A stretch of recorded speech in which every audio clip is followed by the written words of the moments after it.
Varicose veins తో బాధపడుతున్నారా? మన ఏవిస్ హాస్పిటల్లో 4,500 రూపాయల లేజర్ స్కానింగ్ ఉచితం. బాపట్లలో ఒక విచిత్రమైన సంఘటన జరిగింది. బావ అంటే తన సిస్టర్ హస్బెండ్ హైట్ లేడు, షార్ట్గా ఉన్నాడని చెప్పి బావమరిది అతన్ని చంపేశాడు. అసలు కాపురం చేయాలన్నా, లేకపోతే భార్యాభర్తలు కలిసి ఉండాలన్నా, లేదా వివాహ బంధం కొనసాగాలన్నా దానికి హైటు, కలరు, క్యాస్ట్లు, లేకపోతే ప్రాపర్టీలు ఇవన్నీ చూస్తారా? మరీ విచిత్రంగా అనిపిస్తుంది. అసలు హైట్ తక్కువ ఉన్నాడని చంపేయడం ఏంటో మరి. దీనికి సంబంధించి ఒక్కసారి మనం ప్రముఖ సైకియాట్రిస్ట్ డాక్టర్ కళ్యాణ్ చక్రవర్తి గారితో మాట్లాడదాం. డాక్టర్ గారు నమస్తే అండి. నమస్తే నిరుపమ మేడం, చెప్పండి మేడం. సార్, ఇప్పుడు ఒక కేసు చూస్తే విచిత్రంగా అనిపిస్తుంది. అసలు రకరకాలే చూసి ఇప్పుడు మనం చాలా కేసెస్లో చూస్తుంటాము. అంటే డబ్బు ఎక్కువ ఉన్నవాళ్ళు, తక్కువ ఉన్న వాళ్ళని, లేకపోతే క్యాస్ట్ పరంగాను ఇలా చాలా రకాలుగా జరుగుతుంటాయి. కానీ ఇది ఫస్ట్ టైం వింటున్నాము. తన సిస్టర్ హస్బెండ్ షార్ట్గా ఉన్నాడని చెప్పేసి బావమరిది చంపేశాడు. షార్ట్గా ఉంటే చంపేయడం ఏంటి సార్? నాకు అర్థం కాలేదు. ఇష్టం లేకపోతే వదిలేయాలి, ఆ సిస్టర్ని బయటికి తెచ్చేసుకోవాలి, అంతేగాని షార్ట్గా ఉన్నాడని చంపేయడం ఏంటి? నిర్మల గారు, ఇక్కడ ఏంటంటే ఒక మాట అంటే నాకు నవ్వెందుకు వస్తుంది అంటే కనుక అసలు ఇలాంటి కారణాలు కూడా చూపెట్టి చంపేస్తారా అనే దానికి ఒకటి నెంబర్ 1. నెంబర్ 2 ఏంటంటే మేడం, బహుశా షార్ట్ గా లేకపోయినా చంపేసి ఉండేవాడేమో అనుకుంటున్నాను నేను. ఎందుకంటే ఇక్కడ మన కౌన్సిలింగ్ వరకు వచ్చేవి మేడం, ఈ కేసెస్ లో ప్రేమిస్తూ ఉంటారు అబ్బాయిలు అమ్మాయిలు, అమ్మాయిలు అబ్బాయిలు ప్రేమిస్తూ ఉంటారు. మేజర్లని మైనర్లని కూడా మన దగ్గరికి తీసుకొస్తూ ఉంటారు. తల్లిదండ్రులు వాళ్ళ వాదన వాళ్ళు వినిపిస్తూ ఉంటారు. ఏమండి మాకు నచ్చదండి, అదండి ఇదండి అంటారు.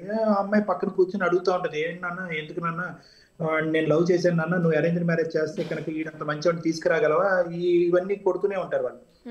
అయితే పేరెంట్స్ ఏదో విధంగా ఈ ఇష్యూని హైలైట్ చేయడం గురించి ఏదో కారణం చూపెట్టారు. సో కులం గాని చూపెడతారు, లేదంటే ఆర్థిక పరిస్థితులు, స్థితిగతులు చూపెడతారు.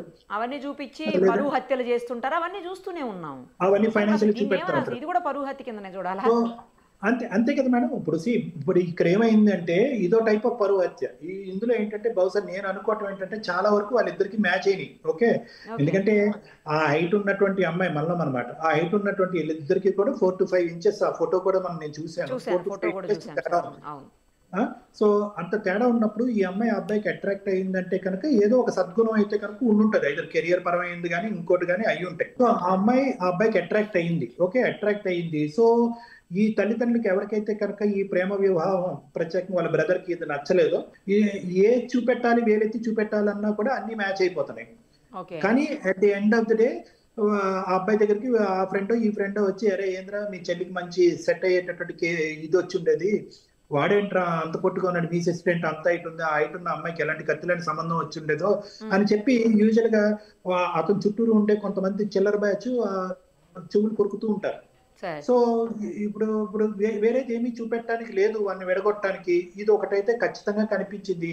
ఇది నలుగురు నోట నానుతుంది. అరే పోనీ ప్రేమించినటువంటి వాడితో వాడు ఏదో అన్ని సాధించాడు కాబట్టి పర్లేదు సుఖంగా బతుకుతుంది అనేటటువంటి ఆలోచన కాకుండానే ఖచ్చితంగా మనం మాట్లాడుకుంటే కూడా ఇది కూడా ఒక విధమైనటువంటి శాడిస్టిక్ పరువు హత్య అని చెప్పుకోవాలి. శాడిస్టిక్ అండ్ పరువు హత్య. ఎందుకంటే ఈ శాడిజం అనేది మనకు మరీ విపరీతంగా ఎందుకు కనిపిస్తుంది అంటే కనుక చూపెట్టినటువంటి కారణం. ఓకే, రకరకాల కారణాలు వింటాము. ఎక్కడైనా కూడా పరువు హత్య అనేది తప్పే. అది క్యాస్ట్ పరంగా కానీ, ఫైనాన్సెస్ పరంగా కానీ, కెరియర్ పరంగా కానీ ఏదైనా. ఓకే, కానీ ఇక్కడ ఏంటంటే చూపెట్టేటటువంటి కారణం ఏదైతే చూపెట్టి వాడు హత్య చేశాడో అది ఇంకా ఆ వ్యక్తి యొక్క భీకరమైనటువంటి మానసిక పరిస్థితి స్టైల్ ని ఇంకా సాడిస్టిక్ గా మనకి రిఫ్లెక్ట్ చేస్తుంది. సబ్జెక్ట్ హైలైట్ అవుతుంది కాబట్టి ఈ రోజు మనం మాట్లాడుకుంటున్నాం. కానీ ఈ క్రూరమైనటువంటి చర్యలు ఏదైతే ప్రేమను వ్యతిరేకించాలంటే ఆడపిల్లలు అబ్బాయిలు కూడా వెనక ముందు చూడకుండా ప్రేమించేస్తున్నారమ్మా. ప్రేమించేసిన తర్వాత 4 or 5 years తర్వాత వెనక్కి తిరిగి వచ్చి, సార్ మా నాన్న చాలా స్ట్రిక్ట్ అండి, అదండి ఇదండి అని అంటారు. మరి మీ నాన్న 4 years బ్యాక్ స్ట్రిక్ట్ అనే తెలుసు, 4 years తర్వాత కూడా స్ట్రిక్ట్ అని తెలుసు కదా. మరి అంత స్ట్రిక్ట్ అయినటువంటి వాతావరణంలో ఏ విధంగా మీ అమ్మ నాన్న ఒప్పించేద్దాం నువ్వు డిసైడ్ అయ్యావమ్మా అంటే కనుక ఏదో అలా ఒప్పించాను. 2 తరాల్లో కూడా ప్రాబ్లం ఉంది మేడం. ఆ తరం ఈ తరం అని కాదు, రెండు జనరేషన్స్ లో కూడా ప్రాబ్లం ఉంది. అసలు ప్రేమ వివాహాలకే మేము వ్యతిరేకత అని చెప్పి ఈ కాలంలో కూడా మాట్లాడుకునేటటువంటి ఒక స్థాయి. అందులో ఏంటంటే నేను చూసే కేసుల్లో వాళ్ళకి ఏజ్ మ్యాచ్ అవుతుంది, కెరియర్ మ్యాచ్ అవుతుంది, క్వాలిఫికేషన్స్ మ్యాచ్ అవుతున్నాయి, డబ్బులు మ్యాచ్ అవుతున్నాయి. అన్ని మ్యాచ్ అయినా కూడా తల్లిదండ్రులు ముందుకు వచ్చి, ఏమంటే మా అమ్మాయి ఇంత పని చేస్తుందని మేము అనుకోలేదని చెప్పి. ఆ జనరేషన్ లో కూడా ఒక తప్పు ఉంది. ఎందుకు ఆ స్థాయి యొక్క పట్టింపు పట్టు ఎందుకు? లేదండి ఏమని చెప్పుకుంటామండి, పలానా ఎక్స్ అనేటటువంటి వ్యక్తి యొక్క కూతురిని ప్రేమ వివాహం చేసుకుంది, నీకు ఇంత కాదు అంత సంబంధాలు వస్తున్నాయి కదా అని అంటే, ఏమండి వచ్చినటువంటి సంబంధం ఖచ్చితంగా మీరు అనుకున్నట్టే ఉంటుందని నేను గ్యారంటీ ఏంటి? అదే కదా. సో ఇది ఒకసారి. ఇటువైపు ఈ జనరేషన్ చూస్తే కనుక love is fashion man, love is common, ఈ స్టైల్లో ముందుకెళ్ళిపోతున్నారు. కరెక్టే, కామన్ ఫ్యాషన్. మీరిద్దరు ప్రేమించేసుకుని మీరు ఆనందంగా ఉండి మీ అమ్మ నాన్నలు బిక్కు బిక్కు అనుకుంటూ సమాజం అందరికీ సమాధానాలు చెప్పుకుంటూ కూర్చుంటే ఉంటే కనుక ఏం పెళ్ళేది? సో కాబట్టి రెండు జనరేషన్స్ కూడా ఈ లవ్ మ్యారేజెస్, లవ్ స్టోరీస్ మీద ఒకంత మెట్టు దిగి ఆలోచించగలిగితే కనుక ఇలాంటి జరగవు మేడం.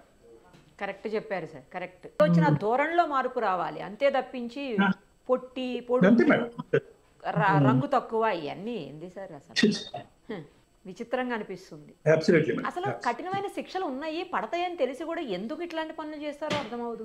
నిర్మ గారు, ఒకటి ఇప్పుడు చెయ్యాలి అనుకునేటటువంటి వాడు ఎలా శిక్షించబడుతుంది, లేదంటే లీగల్ సిస్టమ్ ఎలా వర్కౌట్ అవుతుంది అనేటటువంటి ఆలోచనలో ఉండడు మేడం. ఎందుకంటే వాడు అహంతో రగిలిపోతూ ఉంటాడు, పగతో ఇదైపోతూ ఉంటాడు.